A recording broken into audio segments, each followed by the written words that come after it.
During a heavy rain, all that water falling on impermeable surfaces like sidewalks, parking lots, and rooftops picks up surface contaminants and sediment and carries it to the nearest river, stream, or storm drain.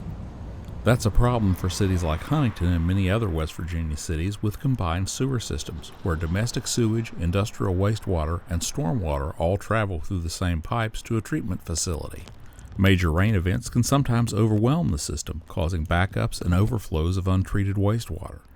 Rebuilding a system like Huntington's would cost millions of dollars, so reducing the amount of stormwater entering the system can be a more cost-effective alternative. And that's what's happening at one site in the city's Westmoreland neighborhood. It's estimated the roofs on Coalfield Development Corporation's WestEdge facility, a renovated and repurposed former manufacturing plant, shed about 40,000 gallons of water during a 1-inch rain event. So, what does a workforce development organization do with rainwater? And so we tried to figure out, we don't want to just be nascent and sort of bystanders. How can we be more active in this as a solution? And so we reached out to a couple different organizations, reached out to DEP and some other folks in the area and tried to figure out how can we be a part of a solution. This project began by Jacob and I working together, and he told me about what he wanted to do here. And I said, I think that would be a great fit for our AGO. So it's our additional grant opportunities within our 319 non-point source program.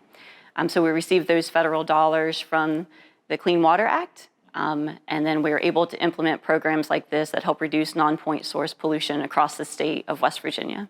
That grant paid for the design of a 3-phase mitigation system that starts with collecting the runoff from the roof in a 10,000-gallon holding tank. Overflow from that goes into an underground bioretention system where water is allowed to percolate slowly into the subsoil. Any remaining overflow will be absorbed by an adjacent rain garden installation planted with native plants and perennials. It's a project that could serve as a model for other green infrastructure projects around the state. Absolutely.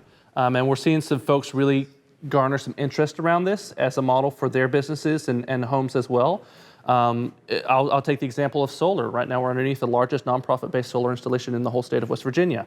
5 years ago, you wouldn't really see much solar in the area. And so now that we're able to sort of develop these projects that show that here's the benefits, here's the opportunities, here's sort of the outcomes and financial benefits, personal benefits, et cetera, environmental, folks are now adopting that more and more to where we have inside of our building a solar-based installation company. And I think now we're going to apply that same strategy of systems building to water conservation as well, to where businesses and homes can now adopt and scale this type of strategy to their own needs for their own properties as well.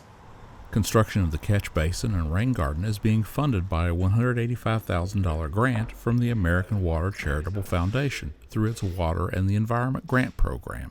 It ticks off all the major things we're looking for. An organization that serves and does great things in the communities in which we serve as well. A project that's going to be sustainable, a project that's going to protect the environment, and directly linked to the citizens here. And obviously the watersheds in this area are needing help, needing advancement to protect them and to get them where they need to be. And this project is right in the sweet spot of doing that. The WestEdge site is located within the Four-Pole Creek watershed, which is a tributary of the Ohio River.